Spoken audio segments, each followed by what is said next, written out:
धन्यवाद मैम।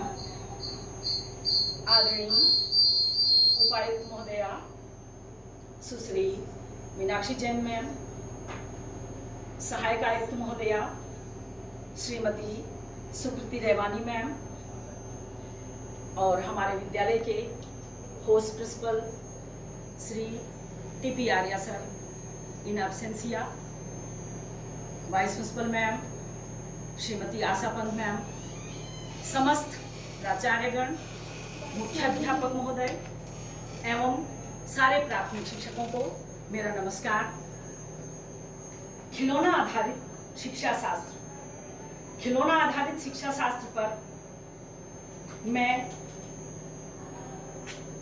जुलाई के महीने में ZIT में चंडीगढ़ मैं एक कार्यशाला में भाग लेने के लिए गई थी। तब मेरे पास बहुत सारे प्रश्न थे मेरे अंदर कि क्या खिलौना कौन सी चीज होती है। हम TLM यूज करते हैं, हमेशा हम TLM यूज करते हुए पढ़ाते हैं, तो हम किस तरह से उसको खिलौना बना सकते हैं। इस विषय पर मैंने जो भी गेन किया, जो भी सीखा, वो मैं आप लोगों से थोड़ा बहुत साझा करना चाहती हूँ। एक PPT के माध्यम से मैं थोड़ी सी बात कि खिलौना होता क्या है और खिलौना किसे कहते हैं। हम निपुण भारत मिशन के अंतर्गत खिलौना आधारित शिक्षा शास्त्र पर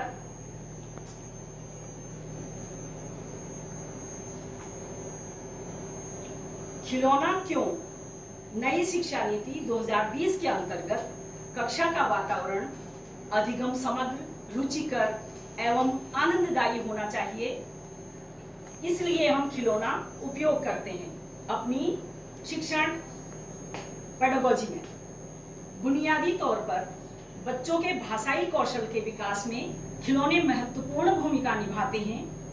खिलौने एवं गतिविधियां छात्रों को रुचिकर लगती हैं, जो उम्र से मेल खाती हों तो कक्षा प्रभावी, रुचिकर, सुगम्य, सुग्राह्य, जीवन एवं आनंददायी हो जाती है। तो खिलौना किसे कहते हैं, खिलौना क्या है, बच्चे के लिए एक खिलौना क्या होता है। Sir next.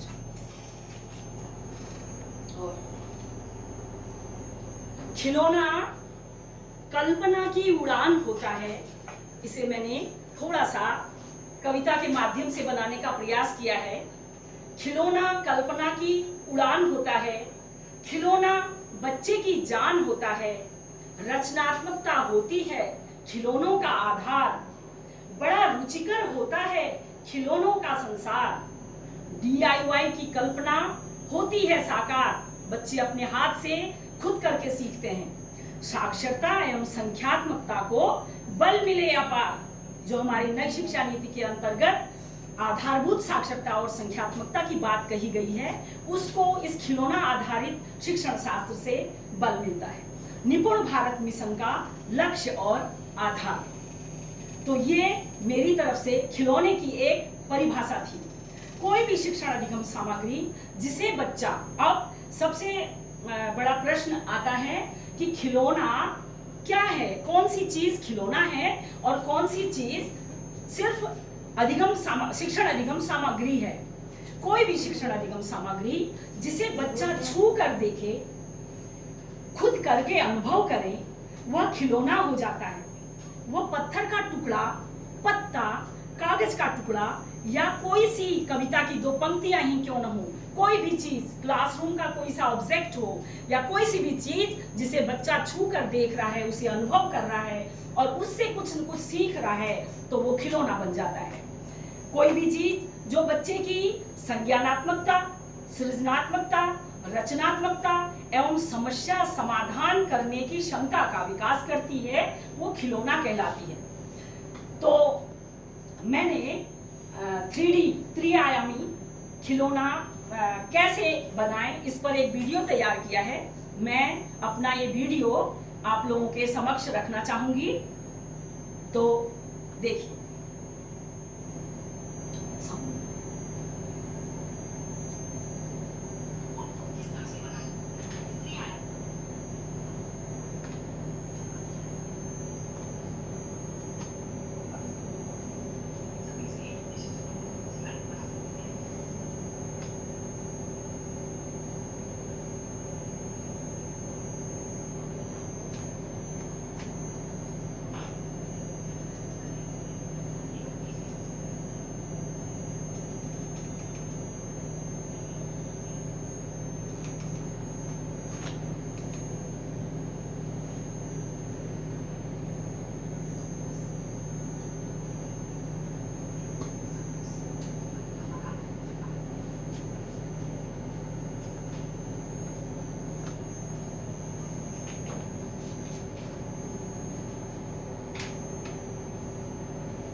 तो ये था त्रिविम समष्टि या त्रिआयामी खिलौना हम किस तरह से डेवलप करके छोटे छोटे खिलौने डेवलप करके हम अपनी कक्षा को रुचिकर और प्रभावी बना सकते हैं, जो बच्चे को बहुत अच्छे से समझ आ जाती है। अब एक सफल खिलौना, ये बहुत महत्वपूर्ण बातें हैं कि सफल खिलौना हम किसे कहेंगे, कौन सा खिलौना सफल खिलौना कहा जाए। एक तो वो विजिबल हो, दृश्यमान होना चाहिए उसे। बहुत छोटे छोटे से अगर खिलौने बना दिए हों जो दिखाई नहीं दे रहे हों ठीक से, तो वो दृश्यमान नहीं कहे जाएंगे। तो खिलौनों का जो साइज है, जो उनका शेप है, वो विजिबल होना चाहिए, सटीक एग्जैक्ट होना चाहिए। यानी उसके कान अगर लंबे होते हैं तो लंबे ही होंगे, गोल हम उन्हें नहीं बना सकते हैं, क्योंकि हम बच्चे के अंदर वो कंसेप्ट चला जाता है, वो पहचान करता है उसकी कि उसके कान कैसे होते हैं, उसका मुंह कैसा होता है। या अगर हम किसी जानवर को बना रहे हैं या कोई सी भी चीज, जैसे बच्चे का चित्र बना रहे हैं, तो उस तरह का उसमें एग्जैक्ट जो उसका चित्र होता है उस तरह से वो सटीक होना चाहिए। शिक्षण से संबंधित हमेशा खिलौना हमारे पाठ से या शिक्षण से संबंधित होना चाहिए। और क्षेत्रीय खिलौना जो है, क्षेत्रीय चीजों से जो उसका रॉ मटेरियल है वो मिलता हो यहाँ पर, तब हम उसे बना पाएंगे। तो क्षेत्रीय होना चाहिए, आयु के अनुसार होना चाहिए। अगला पॉइंट है आयु के अनुसार होना चाहिए। जैसे कक्षा प्रथम के बच्चे को हम किस तरह के खिलौने ना दें, ये हमें डिसाइड करना है। अगला है सुरक्षित, नॉन वायलेंट होना चाहिए। जैसे चाकू कैंची मंगाकर सुरक्षा को, बच्चों की सुरक्षा पहले है तो उसे मंगाकर हम उनकी सुरक्षा को खतरे में नहीं डाल सकते। तो इस बात का भी हमें ध्यान रखना है। भावनात्मक विकास में सहायक खिलौना हमेशा बच्चे की भावनात्मक विकास में सहायक होना चाहिए, उसकी भावना को पोषण मिलना चाहिए। प्रयोग की दृष्टि से आसान, और हमेशा खिलौना प्रयोग की दृष्टि से अच्छा होना चाहिए। उसे हम कैसे प्रयोग करें और अपनी बात को हम बच्चे तक पहुंचा पाएं। टिकाऊ और मजबूत, तो हमेशा खिलौना टिकाऊ और मजबूत होना चाहिए, जिसे हम कई बार उपयोग में ला सकें, क्योंकि बार बार हम उन्हें नहीं बना सकते हैं। और अगला पॉइंट है कि खिलौना कम खर्चीला होना चाहिए, यानी उसमें हम बहुत सारा खर्च ना करें। हम निष्प्रयोज्य वस्तुओं से हम खिलौनों का निर्माण कर सकते हैं, जैसे पुराने कपड़ों से और खाली बोतलों से, और हम सीढ़ी से, ऊन के टुकड़ों से, पत्तियों से, हम प्रकृति में उपलब्ध कई इन सब चीजों से हम कई तरह के खिलौने डेवलप कर सकते हैं। और खिलौने हमेशा गैर विषैले होने चाहिए, यानी उसमें किसी तरह की ऐसी चीज शामिल ना हो जो बच्चे के लिए हानिकारक हो। और खिलौने हमेशा रंगीन और सुंदर होने चाहिए। बच्चे रंगीन चित्रों से और सुंदर खिलौनों से उनको बहुत प्यार होता है। बच्चा अपने खिलौने को बहुत संभाल कर और सजो कर रखता है।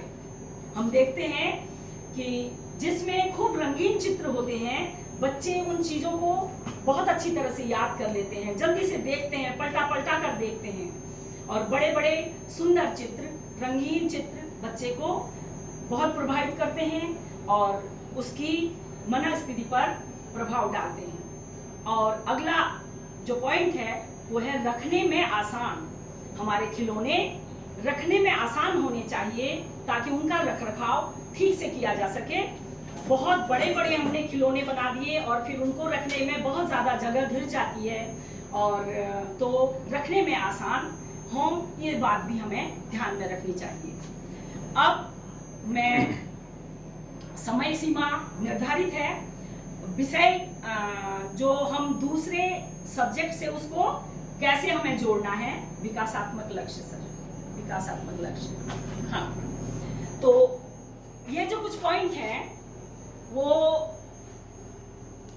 निपुण भारत के अंतर्गत हम 3 गोल्स पर काम कर रहे थे। एक तो बच्चे अच्छे स्वास्थ्य और अपना स्वास्थ्य को बनाए रखें, और दूसरा बच्चे प्रभावी संचारक बने, बात घर में बता सकें माँ को, और माँ की बात अध्यापक को बता सकें, और बच्चों के साथ में आपस में जो कम्युनिकेशन होता है वो कर सकें। तो बच्चे प्रभावी संचारक बने। और तीसरा पॉइंट है, तीसरा जो गोल है हमारा, वो है बच्चे शामिल शिक्षार्थी बने और अपने पर्यावरण से जुड़े। इन तीनों गोलों को लेते हुए मैंने एक छोटी सी पाठ योजना तैयार की है। मैं उसका अभिनय आपके समक्ष करना चाहती हूँ।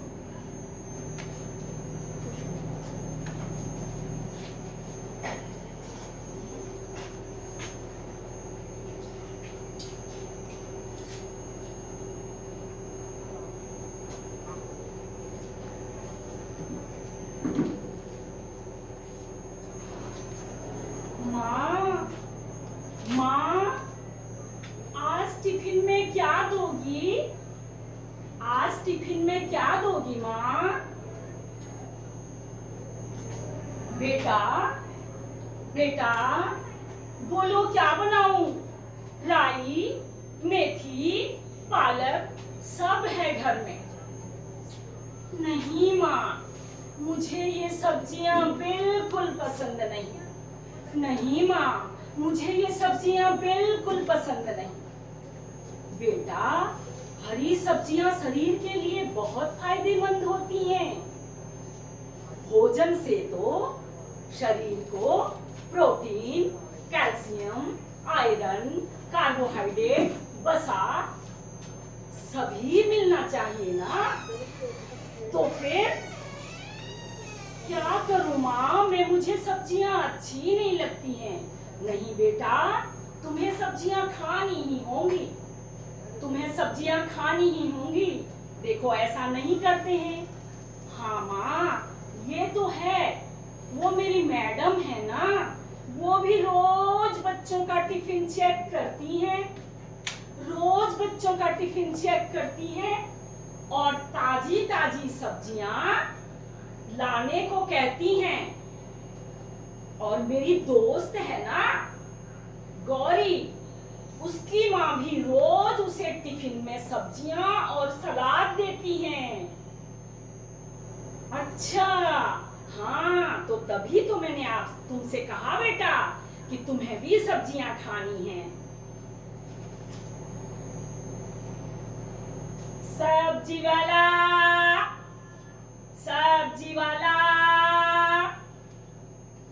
लौकी लो, आलू लो, प्याज लो, टमाटर लो, खीरा लो। सब्जी वाले।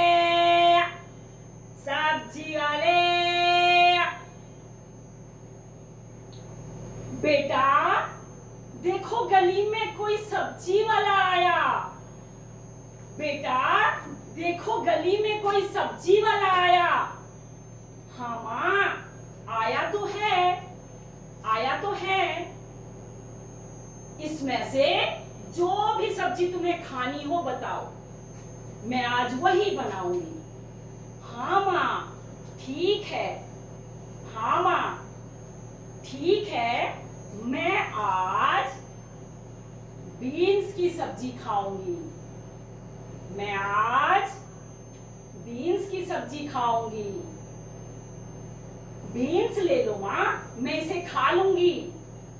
हाँ बेटा, ठीक है, मैं आज बीन्स की सब्जी बना दूंगी।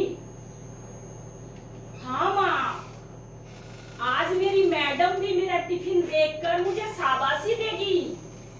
रोज मेरी मैडम सॉस और अचार से रोटी देखकर मुझे समझाती थी। पता है माँ, मेरी मैडम कहती हैं, भोजन से हमें ताकत मिलती है और हम स्वस्थ, स्फूर्तिवान बलवान और बुद्धिमान बनते हैं। उन्होंने हमें एक कविता भी सिखाई है माँ। अच्छा, तो सुनाओ बेटा, वो कविता मुझे भी सुनाओ। तुम्हारी मैडम ने तुम्हें क्या सिखाया है?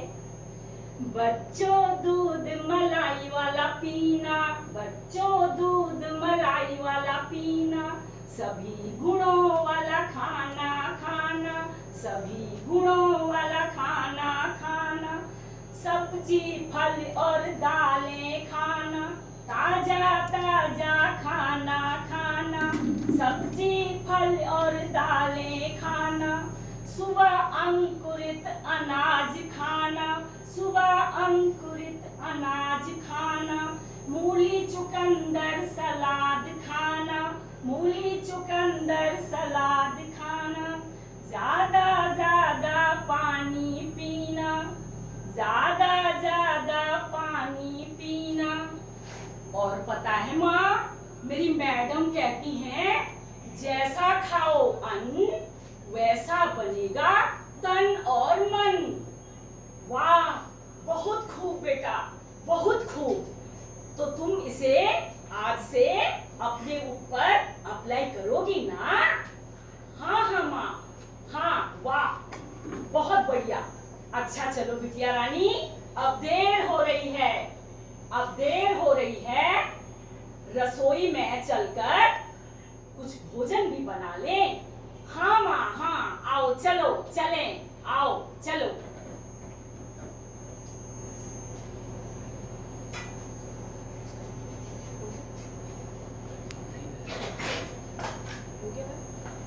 धन्यवाद। अब इस छोटी सी प्रेजेंटेशन के बाद मैं आपको इसकी पाठ योजना कैसे बनानी है इसका थोड़ा सा संक्षिप्त परिचय आपको देना चाहूंगी। समय हमारे पास बहुत ही कम है, नहीं तो मैं इसको पूरी पीपीटी आपको दिखाती, लेकिन इसमें जब हम खिलौना आधारित शिक्षा शास्त्र के अंतर्गत कोई पाठ योजना बनाएं तो सबसे पहला है कि हम टॉय, अपना किस टॉय को ले रहे हैं उस टॉय को लेकर के उसका फोटो हम उसमें डालेंगे, और स्टार्टर एक्टिविटी यानी प्रारंभक क्रियाकलाप, यानी बच्चों को हम किस तरह से माइंड मेकअप करें कि हम कैसे उसे इस पाठ के समीप ले आएं और उसे आगे चलने में जो मदद करें। और फिर दूसरी एक्टिविटी आती है, फिर ग्रुप फॉर्मेशन हमें करने हैं, बच्चों के हम छोटे छोटे ग्रुप बना लें, तो जिससे सारे बच्चों की कक्षा में सारे बच्चों का इन्वॉल्वमेंट रहेगा। और दूसरा अगला है, इस प्रक्रिया के बाद हम उसको एक्टिविटीज कराएंगे जो मेन एक्टिविटी पर आएंगे, और मेन एक्टिविटी में आने के बाद जो भी पाठ से रिलेटेड, उस टॉय से रिलेटेड जो भी एक्टिविटी है, चाहे वो भाषा से संबंधित हो, चाहे वो गणित से संबंधित हो, और चाहे वो ईवीएस से संबंधित हो। जैसे आपने देखा कि अभी जो मैंने ये टॉय से रिलेटेड जो एक्टिविटी की उसमें स्वास्थ्य रिलेटेड चीज भी थी, और बच्चे ने अपनी मैडम की बात अपनी माँ को बताई, और वो माँ की बात भी स्कूल में बताती है, संचारक का काम भी हो गया, और सब्जी वाले को उसने डील किया, कौन सी सब्जी उसने खानी है वो छांटी, तो उसने पर्यावरण के साथ और अपने उसके साथ भी वो जागरूकता उसने निभाई, और ये मेन एक्टिविटी उसकी आ जाएगी। और फिर उसके बाद जो है हम मेन एक्टिविटी के में सारे बच्चों को एसेस करेंगे, और फिर उसके बाद जो असेसमेंट पार्ट आता है, अगला पार्ट है कि असेसमेंट हम कैसे करें। असेसमेंट के लिए हर व्यक्ति अपनी अपनी अलग अलग पेडागोजी अपनाता है, वो चाहे तो छोटी छोटी ग्रुपिंग करके, जैसे इसमें हम फलों के नाम, किस चीज से क्या मिलती है, हमने जैसे संतुलित आहार को ले लिया तो हम क्या करेंगे कि अलग अलग ग्रुप को अलग अलग चीजें बांट देंगे, और फिर हम जैसे प्रोटीन, कार्बोहाइड्रेट, और एक जगह पर हमने 4-5 बच्चे पूरे भोजन के जो तत्व पाए जाते हैं उनको खड़ा कर दिया, और वहां से बच्चों को बुलाया कि आप आ करके अपना ग्रुप ज्वाइन करो, किससे क्या मिलता है। तो इस तरह से ये बच्चे को क्लियर होता जाता है। ये मेन एक्टिविटी है और फिर उसके बाद हम इसका असेसमेंट कर सकते हैं कि बच्चे ने क्या सीखा। हम ब्लैक बोर्ड में उसे, ग्रीन बोर्ड में उसे लिखवा सकते हैं या अपने पास लिखवा करके हम पर्चियाँ छोटी छोटी इकट्ठी कर सकते हैं। तो इस तरह की एक्टिविटीज़ हम खिलौनों के आधार पर हिंदी भाषा के लिए कर सकते हैं। और फिर उसके बाद असेसमेंट और ये टॉय बेस्ड पेडागोजी पर एक प्लान बना हुआ है। अगर आप लोगों को इसकी आवश्यकता होगी तो मैं इसे शेयर कर दूंगी। और मैं खिलौनों के संबंध में इतना ही कहना चाहती हूँ कि खिलौने बच्चे की ओवरऑल जो डेवलपमेंट होती है, जो भी उसको चाहिए, आई हैंड कोऑर्डिनेशन और कॉग्निटिव डेवलपमेंट, सभी चीज़ में बहुत महत्वपूर्ण भूमिका निभाते हैं। और बच्चे, सबसे बड़ी बात है फियरलेस एजुकेशन, इंटरेस्टिंग एजुकेशन, और जो रंगीन चित्र हैं वो मनोवैज्ञानिक तरीके से भी बच्चे को प्रभावित करते हैं। तो इस तरह से टॉय बेस्ड पेडागोजी के अंदर मैंने छोटे से समय में आपको देने का प्रयास किया। धन्यवाद सर।